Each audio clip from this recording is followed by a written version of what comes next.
All right, guys, so now that I'm actually dieting a little bit, I'm actually starting to track some measurements like the waist.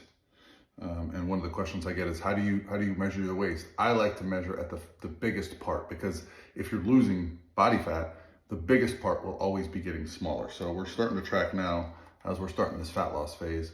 That was a 35. The nice thing about this type of device, they're super cheap, guys. You can measure your waist at home very easily. You just press this button, contracts. There you go. These are just a couple dollars on Amazon or multiple locations.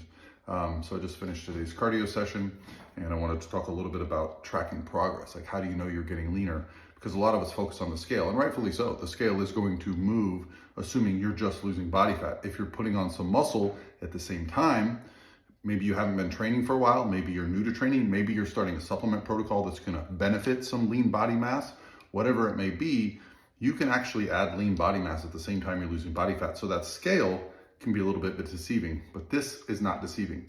We're not gonna add muscle to our waist and make it grow, but we might lose body fat off our waist. So I've had situations with clients where I'm like, the scale did not drop, coach. I don't like that. I wanna see the scale move, but my waist is down an inch. Guess what?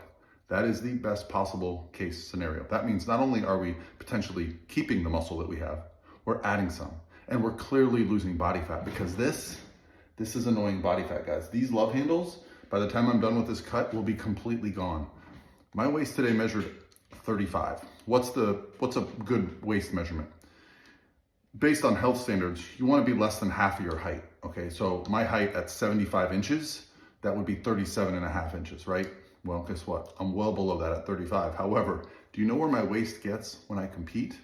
Last time I dieted down, it got down to 29. A lot of people would say, where are you gonna lose fat from? You don't have any fat. We have a lot more body fat than we think, okay? Even those of us that are a little bit leaner, all of this, those fat stores will drop down to zero, okay? The fat cells themselves don't go away. The reservoir goes completely empty. The cells become minuscule. You can't even notice them. So you're just going to have an incredibly different look. So I'm gonna look like I put on 10, 15 pounds of muscle over the next couple months. As I diet down and get leaner, you'll start seeing me look completely different. So I wanted to document the beginning of this, but I'm also looking at video, pictures, waist measurement, and the scale, multiple things. And this is what I, as a coach, track. It's not just a one-to-one, let's look at the scale. Sometimes the scale dropping can be a bad thing, depending on the approach you're taking to fat loss. You don't want to lose muscle. All right, guys, have a great start to your week.